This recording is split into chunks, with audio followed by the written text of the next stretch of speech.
What you saying, ladies and gents? It is your boy Beckham. We are back again today on another sunny Tuesday. You know what we're here for. It is Rambling episode 7, and wow, isn't it beautiful?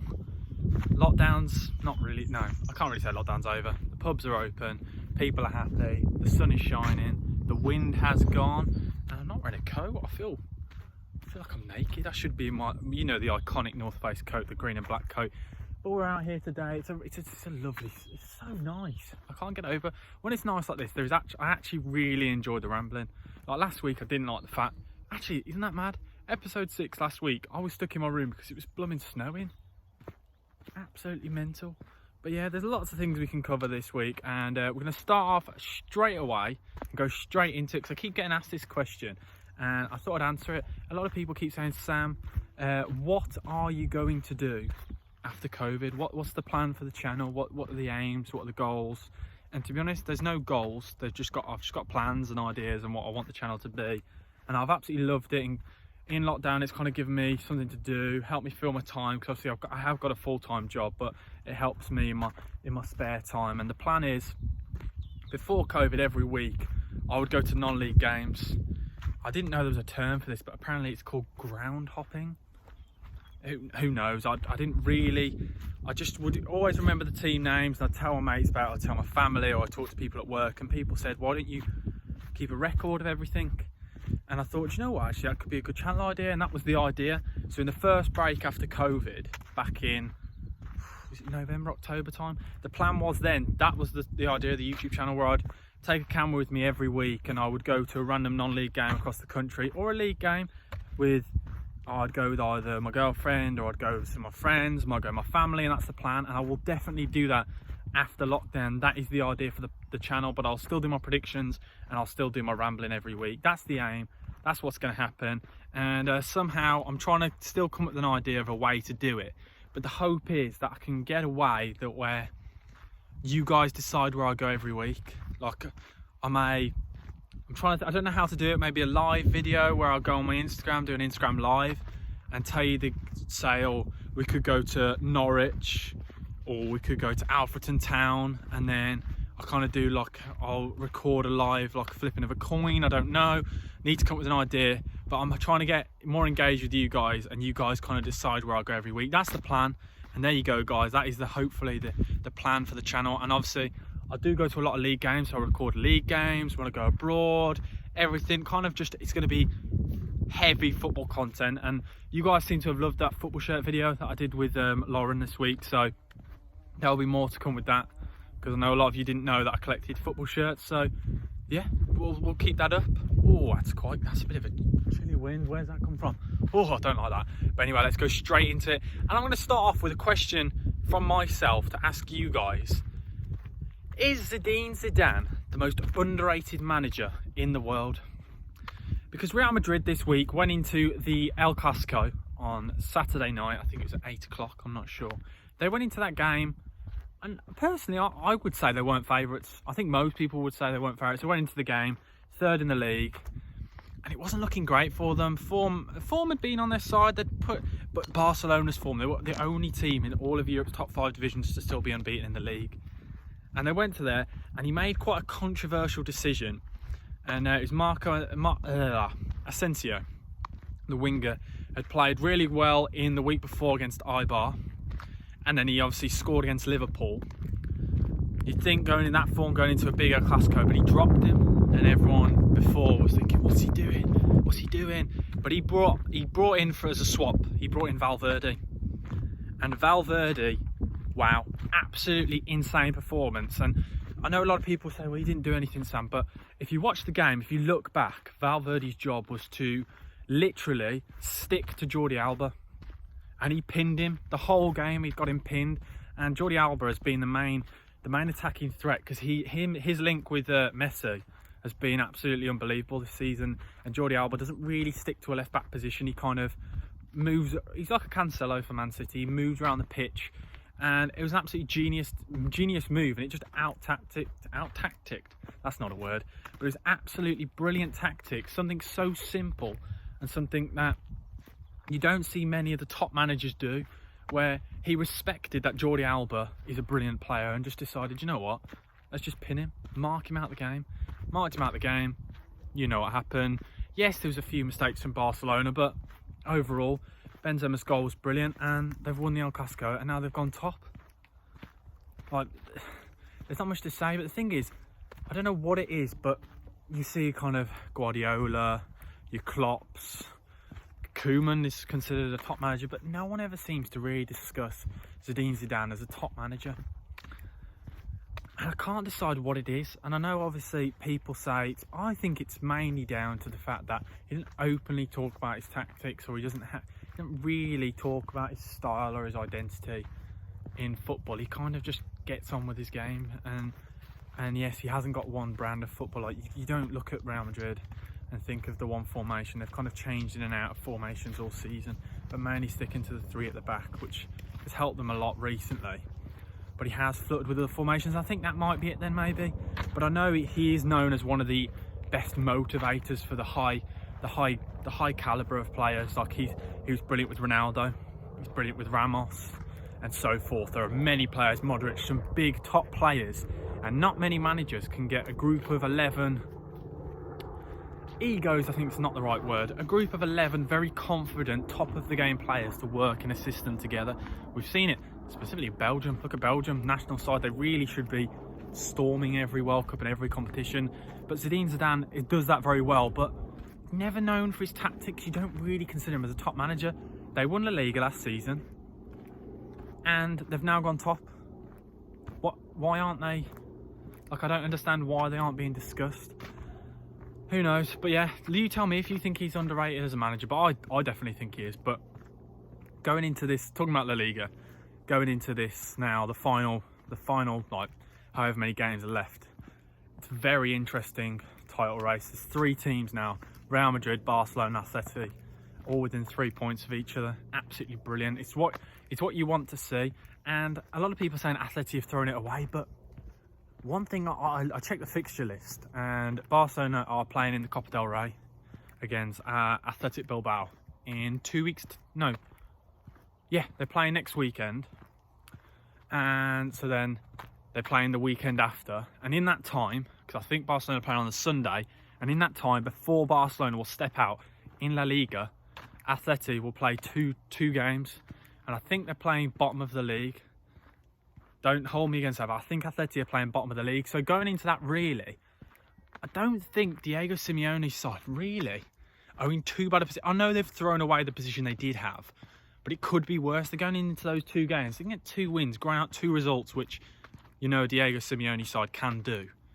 It can really, again, it puts the pressure back onto Barcelona, because Barcelona, yes, they've been on brilliant form, but the thing is, when push comes to shove, when they have that chance to go top or to go through in the Champions League, they just stumble. They're not good enough.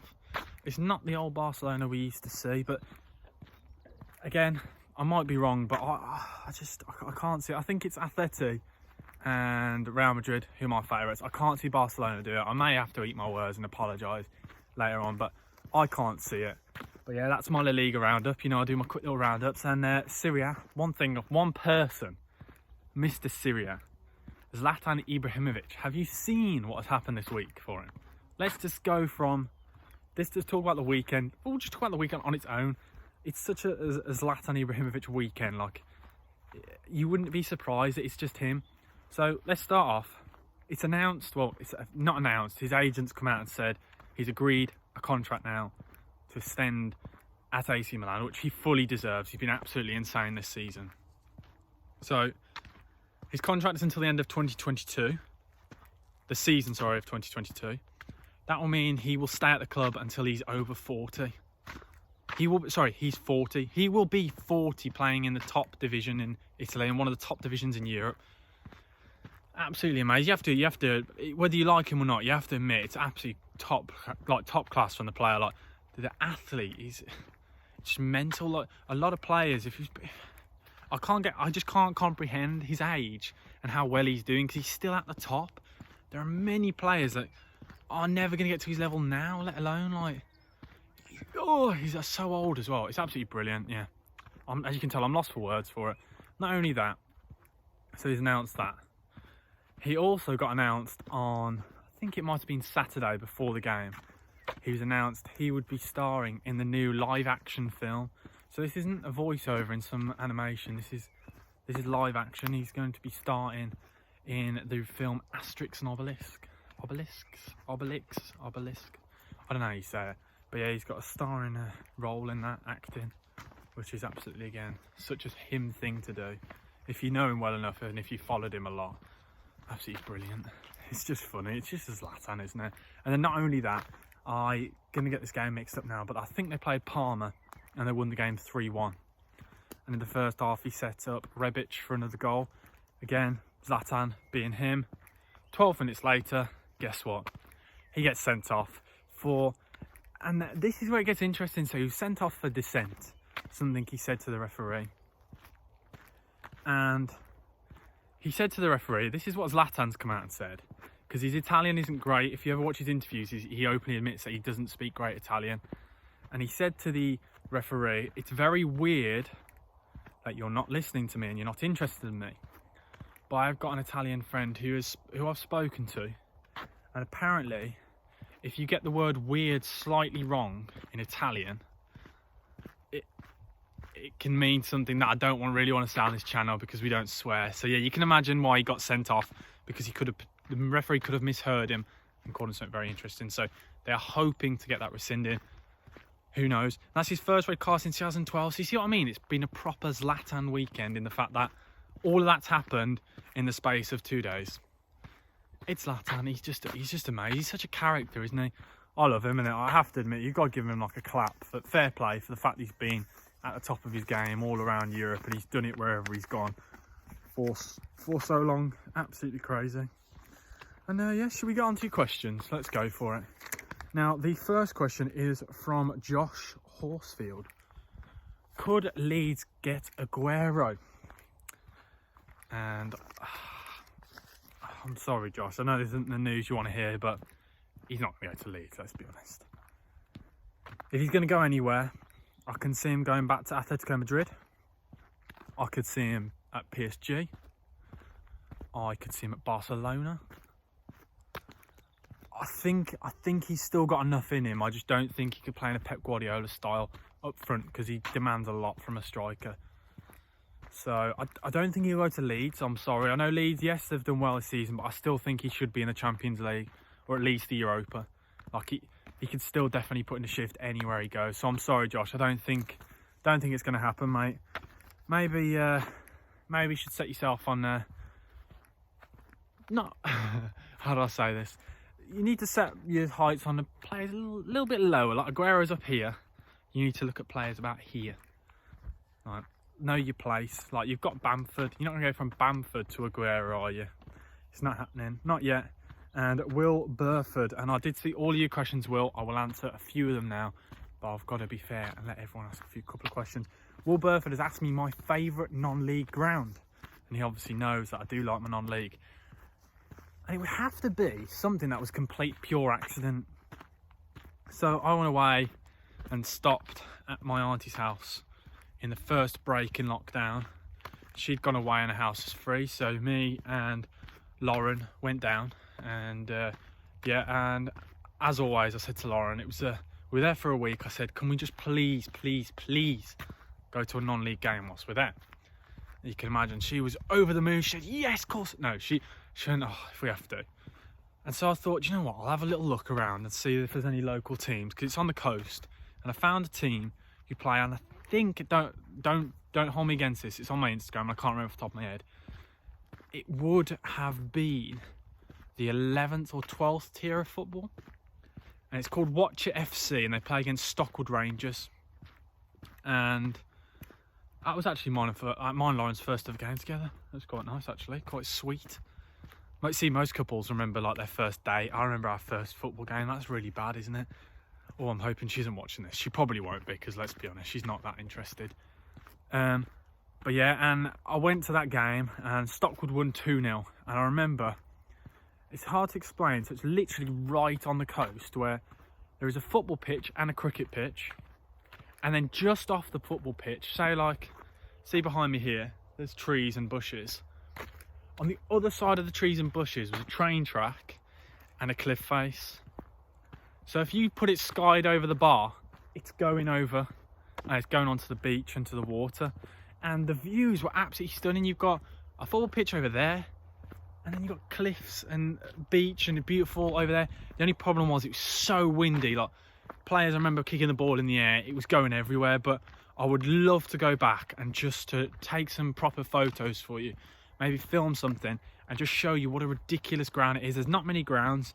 That is a good video idea, actually, my top non-league grounds, because I've been to some very quirky ones, but I'm definitely going to go back to all of them and film them, because a lot of these grounds don't really get the credit they deserve. Some are just bizarre, like Castle, like 5 feet off the side of a pitch. They're just look ruins, and it's just bizarre, some of the things. There's some built in the middle of like trading estates, and they've got huge 100-foot pipes with gas coming out the top, and it's just like, why is there a ground here? But I can't wait for it.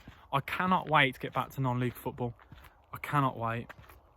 And I know the plan is, actually, when I get Lauren there, is not only to go back to these grounds, get Lauren, because she does like a burger. I could get her to try a burger at every ground, and I could get her to rate them. We could do a league, Lauren's Burger League. How good does that sound? That's the plan. But yeah, there you go. watchfc. That is my favourite non-league ground. You probably won't find any photos. It's not actually a ground. It's just a pitch on a field. There's no seats or anything like that. There's a clubhouse, but that's it. I remember I had a really nice hot chocolate because it was absolutely freezing. Okay, and Will Burford again, but also Tom Mills asked this question. My favourite footballer of all time.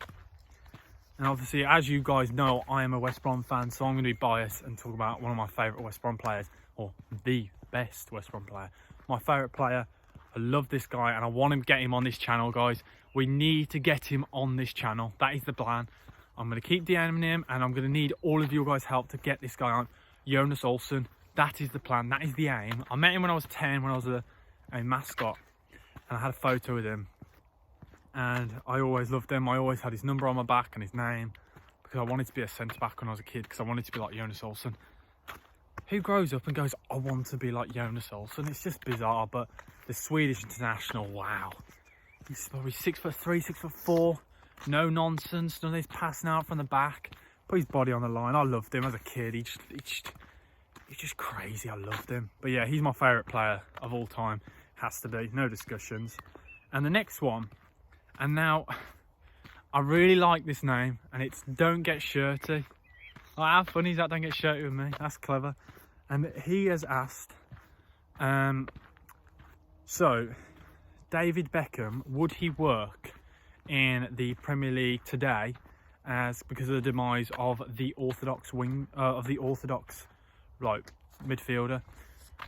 It's a very good question, and I do see what you mean. I do think it's difficult. I don't like looking back at players and going, oh, how would they play now? But we're going to do it for you. Can you imagine him at Burnley? Dwight McNeil swapped for Beckham. No, but what I think Beckham would do is I think he'd just play centre mid.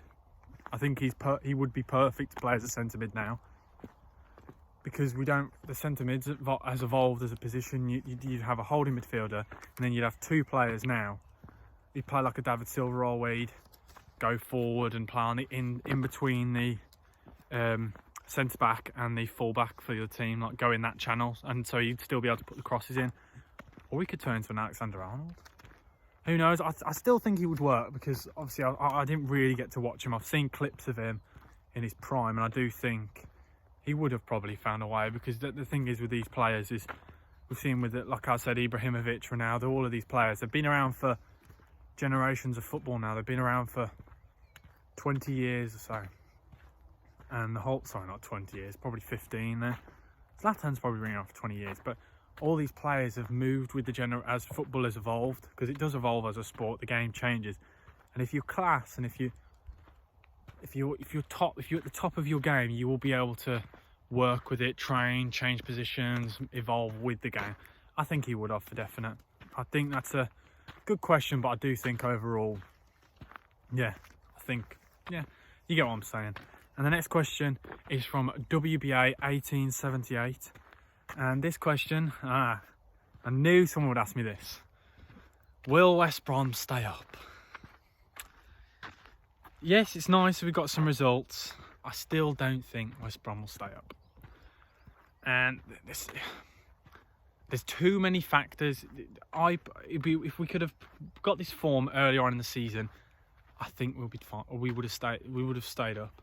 But the problem is, we are 7 points behind? No, 8 points behind with 7 games to go.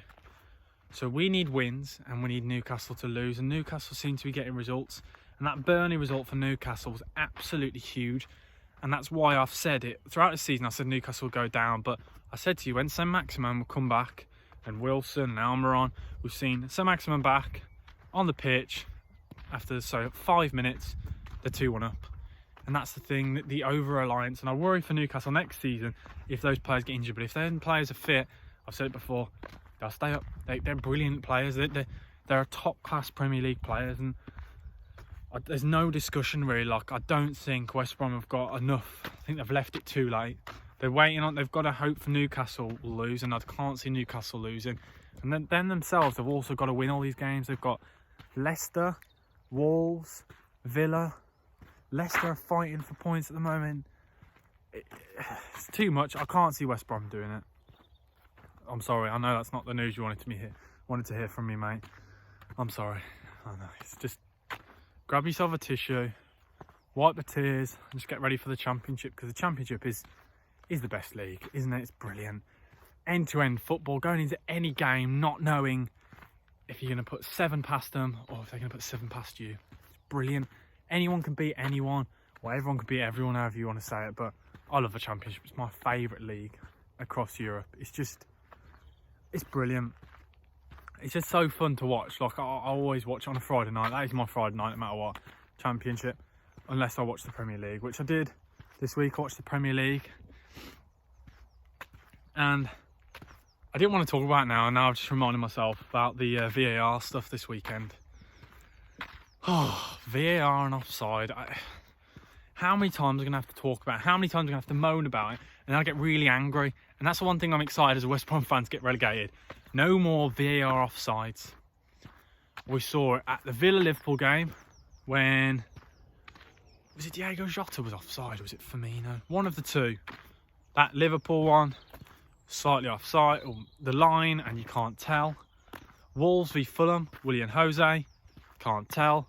And then last night, the West Brom one, and I'm not being biased now, that one was the biggest joke. So, it's like common sense has gone from the game. You can tell the line has gone down. Yes, VAR can't see all the way through because Carl Bartley, but they can tell, they can play common sense that if you can't see the body, then of course it's onside. Everyone can see it. Jamie Carragher said it. A lot of other commentators and pundits said it. It made no... Sorry. Oh, I nearly fell over after that game. A lot of people said it. It was really obvious it was offside. It's like common sense has gone from the game, and that's why I love going all to these other... the non-league, the Championship, League 1, League 2, which I'll do all of them, is they've not got VAR. I've got a problem with VAR, and it's ruining the excitement. And think about it now. So, I'm trying to think how to explain this. All these VAR decisions that we keep seeing going wrong constantly, and it winds everyone up sitting at home. Imagine when there's fans there. That West Brom decision yesterday took about 5 minutes. The Wolves one against Fulham, probably 4 or 5 minutes. The Villa one was quite a fast decision, but imagine being a fan. Jump out, yes, come on, have it, give it a big one, come on. Celebrating loads, over the moon. Sorry, there's a car coming, wait 1 second. Imagine how ecstatic you'll be when a goal goes in and you're celebrating loads because obviously COVID, you've not had a chance. You're back at a game, you're celebrating, VAR, 5 minutes later, offside. You don't get to see it at the game. It ruins it. It ruins the atmosphere. And I do worry because I think VAR has been very lucky in the sense that there's been no fans there. Because I tell you now, when the fans are back, the handballs, the offsides, it's going to be interesting seeing how fans react, especially in the grounds themselves, because yeah, you can imagine 20,000 home fans, 30,000, however many will be there, booing, like losing it, and honestly, I'll tell you, people will fall out of love with the game. There's people have seen it now, and I think non-league will boom from this. I do think non-league will be the place to be. You can go have a drink on the terrace, cheap, nothing like that. I think it'd be good. Oh, it's lovely, isn't it, today? I need to stop ranting about VAR. I need to try and zen. And now, the final question is from Mike. Okay. He asked me, and this is a hypothetical question. I don't want anyone moaning at me saying, oh my word, you wouldn't do this, would you? But I've been asked, if I had to, hypothetical guys, hypothetical, get in a fight with an animal, what's the biggest animal I think I could take? And I've thought about this, and I've discussed this with Mike, because Mike's the lad I work with. I think I could beat up a horse. I think one hook as it goes past, bang on the chops, I think it'd be gone. And if you've seen me, look, ninja-like reflexes, cat-like reflexes, I could take a horse, surely.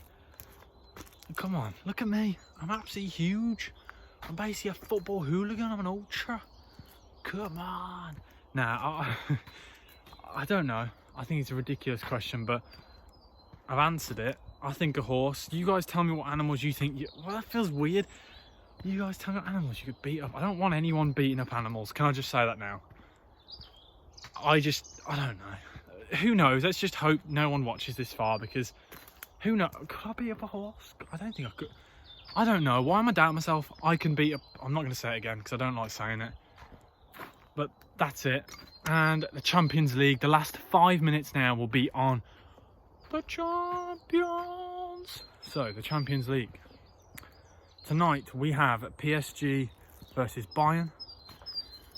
The last game was absolutely unreal, and I think PSG are going to go through this game. I think it will be, again, a high-scoring game. I think Bayern will be very nervous because Neymar and Mbappe and Angel Di Maria, that front three is just stupid, and I think Bayern didn't respect them enough. Too high a line, and we'll see them drop off a bit, but they're going to need to go for goals themselves. So I think PSG will win that game 2-1. And then the Porto Chelsea, is that right? Yeah, Porto Chelsea. I think Chelsea will go through that. I think it'll be a very, very dull watch. Maybe 1-0, 0-0. Chelsea will go through, but it'll be a dull game because Chelsea will just shut up shop. Yeah, that's simple as that. I think it'll be quite a dull game. I'm not going to be watching that. And maybe I might eat my words, who knows. Man City versus Dortmund. I think Dortmund showed that they've got a lot of class, but they can't defend. And Man City didn't really get into the second gear. Couple of counters, done. And that's my worry for Dortmund. Everyone's saying, oh yeah, Dortmund did control the game, but Man City just showed with, they need one click of the fingers, you conceded. De Bruyne, absolutely unreal. I think Man City will go through fine. And then Real Madrid versus Liverpool. And I had to eat my words because I got this prediction completely wrong. And as I said earlier in the video, I disrespected Zlatan. The guy is a machine, absolutely brilliant manager. And the thing is, I was like, oh, Ramos, no Varane, they're going to really struggle. They absolutely battered Liverpool. I mean battered. Liverpool got lucky with that penalty decision. So I think Real Madrid are going to go through easy. And I was going, oh, Liverpool, look what they did to Barcelona. But this Real Madrid is a machine, this team. And I think Real Madrid are going to smash through it. I think they're going to pick out Alexander-Arnold again and go right for him straight away. I think Liverpool will get a goal. But with that defence, Phillips and Kabak, no way. I'm going to go for a 2-1 or a 2-0 Liverpool win. No, Real Madrid win. So yeah, I think, so it'll be Chelsea, Real Madrid, PSG, Man City for the final four. Oh, what a some tasty fixtures there. Oh, I can't wait. I love the Champions League.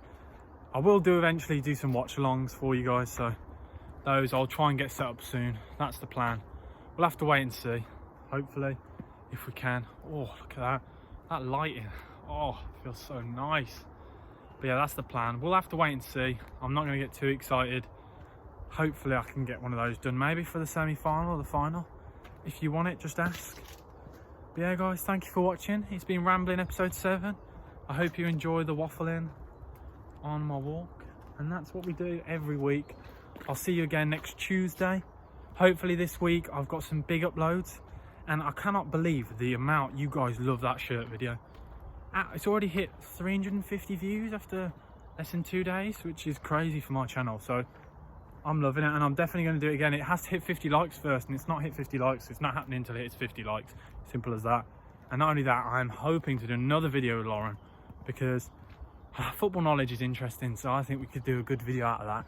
I'm hoping to do a trivia game with Lauren where I ask her football questions, and if she gets them wrong I have to do a shot as a forfeit. So I've got to hope she does well. That's the plan. We'll get that sorted sometime soon. Obviously got predictions on. You need to let me know if you want any certain guests on, because I want to listen to what you guys want, and what you guys need I will provide. As I've always said, call me Postman Pat, because I deliver. Oh, I don't like that, but we'll leave it on that note. Guys, I will see you next Tuesday. I look forward to hearing from you, all your questions. Hopefully you've enjoyed the video. Please like, comment, subscribe, do your thing. We're nearly at 800 subs already. Crazy. We're loving it. Guys, I'm out. Speak to you next Tuesday. Goodbye.